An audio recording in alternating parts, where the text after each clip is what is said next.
कटकर खपुरिया स्थित ओया मंडप रे आकाशवाणी श्रोता बंधु परिषद आनुकूल्य राज्य स्तरीय रेडियो श्रोता सम्मेलनी 2025 तथा प्रमाण श्रोता बंधु सम्मान समारोह अनुष्ठित हो जाइछि।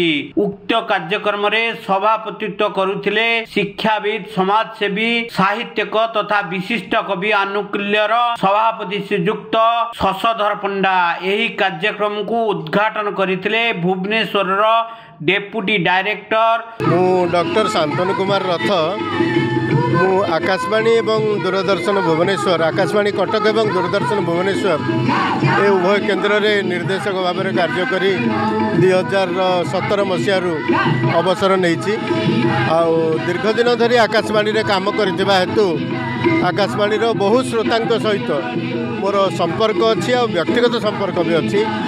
तेणु जितेबाला से गोटे श्रोता सम्मेलन आयोजन करने कथा मत कहले मु बहुत आनंद से जोगदेवाई राजी हेली और आसी बहुत भल लगुच।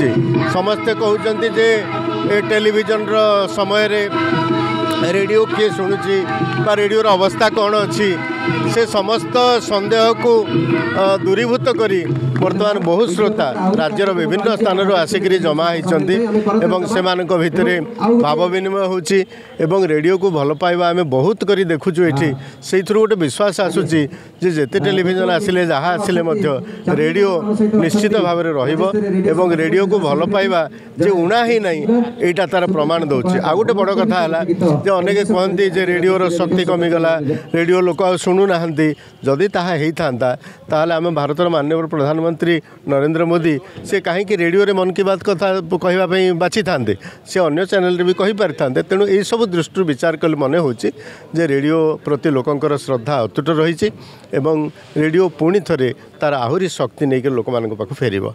सम्मानित अतिथि श्रीयुक्त राजकिशोर स्वाई, चलचित्र प्रयोजक तपन बाबू, चलचित्र प्रयोजक अजय कुमार महांती, केंद्र निर्देशक सुहास महांती, संयोजक सुमित्रा महापात्र, संयोजक नलिनीकांत विश्वाल, रेडियो निर्देशक संस्कार सौम्य रंजन, जयदेव लेंका प्रमुख उपस्थित होई कार्यक्रम को आगे नहीं।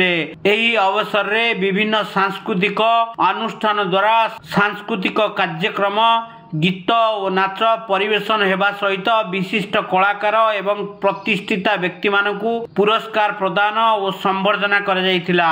शशधर पंडा शिक्षाविद समाजसेवी साहित्य संगठक पार्वती गोविंद स्मृति संघ प्रतिष्ठाता राउरकेला। आज आमर रेडियोर एक कार्यक्रम यही ओया मंडप कटक रखा जाइथिला। यह हूँ स्वतंत्र कार्यक्रम।